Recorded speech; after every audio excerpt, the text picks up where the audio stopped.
तो लोकसभा चुनाव से पहले बीजेपी और उसके नेताओं के मंसूबे देश की जनता के सामने आने लगे हैं। दरअसल बीजेपी के एक नेता और सांसद हैं ये, जिनका नाम आनंद कुमार हेगड़े है। इन्होंने ये कहा है कि हमें देश के संविधान को बदलने की जरूरत है। राज्यसभा में हमारे पास संविधान में संशोधन करने के लिए बहुमत नहीं है, वरना इस संविधान के अंदर बदलाव करने की जरूरत है। यह कहना है बीजेपी के एक सांसद अनंत कुमार हेगड़े का। इनके इस बयान के सामने आने के बाद पूरे देश में अब लगातार लोग मोदी सरकार के ऊपर सवाल करने लगे हैं। लोगों का यह साफ कहना है कि मोदी सरकार के मंसूबे संविधान को लेकर ठीक नहीं है। इसको लेकर के राहुल गांधी समेत कई पार्टियों के नेताओं ने जम करके बीजेपी के खिलाफ हमले शुरू कर दिए हैं। आगे हम आपको एक एक करके इसके बारे में जानकारी देंगे, साथ ही साथ दो और बड़ी खबरें आपके सामने रखेंगे। दूसरी बड़ी खबर दिल्ली से सामने आ रही है, जहां पर कल रात दिल्ली के सीलमपुर इलाके में दो मुस्लिम नौजवानों को गोली मार दी गई है, जिसमें से एक हमारे बीच नहीं रहा है। आगे इस पर पुलिस की तरफ से क्या कहा जा रहा है यह भी आपको बताएंगे। तीसरी बड़ी खबर दोस्तों यहां पर सामने आ रही है बिहार से, जहां पर बीजेपी के नेताओं का जनता ने जबरदस्त तरीके से विरोध शुरू कर दिया है। खुद बीजेपी के अपने कार्यकर्ताओं ने बीजेपी नेताओं का विरोध शुरू किया है। किस तरीके से इसका पूरा वीडियो भी दिखाएंगे, उससे पहले एक छोटी सी रिक्वेस्ट आपसे है दोस्तों, क्या जिस तरीके से बीजेपी के नेता लगातार संविधान में संशोधन करने की बात कर रहे हैं, आपको क्या लगता है, क्या वाकई बीजेपी के मंसूबे संविधान को लेकर ठीक नहीं है? कमेंट सेक्शन में अपना फीडबैक जरूर दीजिए। इस वीडियो को ज्यादा से ज्यादा लाइक करिए, शेयर करिए, चैनल पर नए तो सब्सक्राइब जरूर कर लीजिए। बात करेंगे पहली खबर की। सबसे पहले स्क्रीन के ऊपर मैं आप लोगों को एक खबर दिखा रहा हूं, आप देख सकते हैं न्यूज 24 की तरफ से इस खबर को ब्रेकिंग न्यूज में चलाया गया। उसमें लिखा गया है बीजेपी सांसद ने किया संविधान को फिर से लिखने का आह्वान, और इसके पीछे की जो वजह इन्होंने बताई है ना, वो चौंकाने वाली है। इसकी वजह बेहद चौंकाने वाली है। दरअसल बीजेपी के नेता ने क्या कहा है, स्क्रीन पर आप देखिए। हमें इसे बदलना होगा और अपने धर्म को बचाना होगा। यानी धर्म को बचाने के लिए देश के संविधान को बदलने की बात बीजेपी के नेता कर रहे हैं। राज्यसभा में हमारे पास संविधान में संशोधन के लिए बहुमत नहीं है, हमें 400 प्लस नंबर इसे हासिल करने में मदद करेंगे। यानी कि लोकसभा चुनाव 2024 को जीतने के लिए बीजेपी के नेता अब संविधान का भी सहारा लेना शुरू कर चुके हैं। और धर्म की तो बात ही मत करिए, इनसे धर्म से क्या उम्मीद कर सकते हैं। ये खुद उतना धर्म को नहीं मानते होंगे जितना देश की जनता मानती है, लेकिन आज ये धर्म के नाम पर वोट बटोरते हैं और अब तो संविधान तक को बदलने की तैयारी इन्होंने कर डाली है। जिसके बाद बीजेपी के सांसद जो हेगड़े का बयान आया है, इस पर तमाम पार्टी के नेताओं ने जो है अब रिएक्शन देना शुरू कर दिया है। यहां पर राहुल गांधी ने क्या लिखा है, स्क्रीन पर देखिए। भाजपा सांसद का बयान कि उन्हें 400 सीट संविधान बदलने के लिए चाहिए, नरेंद्र मोदी और उनके संघ परिवार के छिपे हुए मंसूबों का सार्वजनिक ऐलान है। यह सीधे तौर पर राहुल गांधी की तरफ से बयान देकर के जो है बीजेपी के ऊपर हमला किया गया है। अब आप सोचिए दोस्तों कि चुनाव से पहले अब धर्म को बचाने के लिए, यानी हिंदू धर्म को बचाने के लिए संविधान में बदलाव करने की बात बीजेपी के नेता कर रहे हैं। आप देखिए ये नेता क्या कर रहे हैं, चुनाव से पहले धर्म को खतरे में डाल रहे हैं।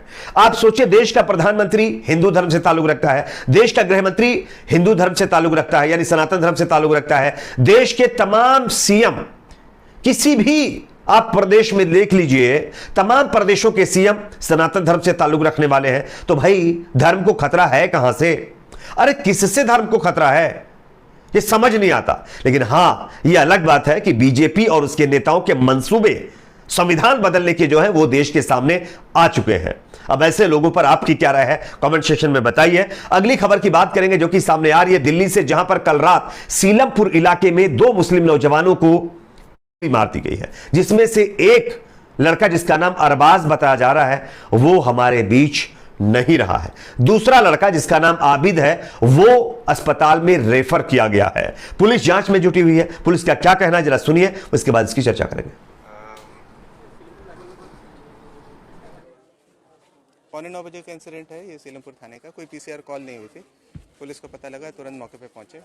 दो लड़कों को गोली लगी थी, एक अरबाज है, अरबाज की मौत और उसके ऊपर पुराने केसेस भी हैं, और दूसरा लड़का आबिद है, उसको यहाँ से रेफ़र कर दिया जेपीसी हॉस्पिटल से, जीटीबी हॉस्पिटल लेके गए उसको। अभी सर्जरी चल रही है उसकी। पब्लिक टॉयलेट है, ये कॉमन एरिया है, उसके बाहर का इंसिडेंट है। एक बार अभी इन्वेस्टिगेट करते हैं, पता लगाते हैं एग्जैक्टली क्या रीज़न रहा था। देखिए इससे प्रीमेच्योर रहेगा ऐसा नहीं कहना, अभी थोड़ा तफ्तीश कर लेते हैं इसको, फिर बताते हैं। तो पुलिस ये कह रही है कि थोड़ा तफ्तीश कर लेते हैं, उसके बाद बताएंगे कि दरअसल मामला था क्या और यह घटना क्यों हुई, इसकी असली वजह क्या थी। खैर घटना हो गई, एक शख्स भी खत्म हो गया, पुलिस जांच करने में भी जुटी हुई है, लेकिन सवाल यह है कि दिल्ली के अंदर इस तरीके के केसेस लगातार देखने को मिल रहे हैं। जिम्मेदार कौन है? गृह मंत्री अमित शाह जी के हाथ में दिल्ली पुलिस की बागडोर है, जो अपने आप को काफी मजबूत लॉ एंड ऑर्डर कायम करने के लिए मानने की बात कहते हैं। उनका कहना है कि उनके हाथों में सिक्योरिटी की बैकडोर रहते हुए दिल्ली का लॉ एंड ऑर्डर बहुत मजबूत है। तो क्या आपको लगता है कि इस तरीके से दिन दहाड़े दिल्ली के अंदर इस तरीके की घटनाएं होना, अमित शाह या बीजेपी की तरफ से यह दावा करना कि दिल्ली के अंदर तमाम चीजें सही से चल रही हैं, लॉ एंड ऑर्डर सब ठीक है, कोई प्रॉब्लम नहीं है, क्राइम बिल्कुल नहीं है, क्या सही है? कमेंट सेक्शन में इस पर भी अपना फीडबैक दीजिए। अगली खबर आ रही है दोस्तों, अब लोकसभा चुनाव 2024 से पहले बीजेपी नेताओं का विरोध भी शुरू हो गया है। दरअसल अपने बयानों को लेकर अक्सर विवादों में रहने वाले और देश के नागरिकों को पाकिस्तान भेजने की बात करने वाले बीजेपी के नेता केंद्रीय मंत्री गिरिराज सिंह का उन्हीं के क्षेत्र में बीजेपी कार्यकर्ताओं ने जबरदस्त तरीके से विरोध किया है। किस तरीके से पहले वीडियो देखिए, उसके बाद इसकी चर्चा करेंगे।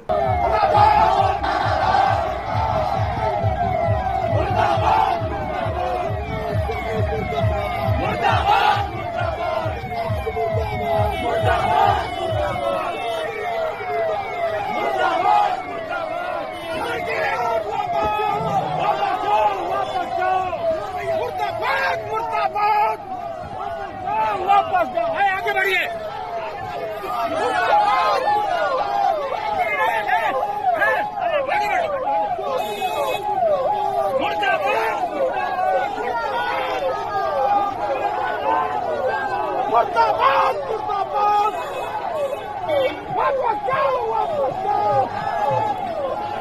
तो जैसा कि दोस्तों आप लोगों ने यह वीडियो देख लिया है, यह खुद बीजेपी के अपने क्षेत्र का वीडियो है, जहां पर बीजेपी कार्यकर्ता उनका विरोध कर रहे हैं। उन्हें बीजेपी और जो है उनके साथ जितने भी नेता थे गिरिराज सिंह के साथ, सबको काले झंडे दिखाते हुए गिरिराज सिंह मुर्दाबाद, गिरिराज वापस जाओ के नारों से बीजेपी नेता केंद्रीय मंत्री का स्वागत किया गया है। और यही वजह है, जब ये लोग विकास करते नहीं है, धर्म के नाम पर वोट बटोरते हैं, जनता से किए हुए वादे पूरे नहीं करते हैं, तब जनता जब चुनाव में ये लोग वहां पहुंचते हैं अपने लोकसभा क्षेत्र में, तब इसी तरीके से स्वागत करती है। और इस तरीके से स्वागत जो किया जा रहा है, इससे बचने के लिए अब ये संविधान, धर्म, मजहब, तमाम चीजों को खतरे में डालने की बात कर रहे हैं। खैर, इस पर आपकी क्या राय है? कमेंट सेक्शन में बताइए। वीडियो को लाइक शेयर, चैनल को सब्सक्राइब जरूर करें।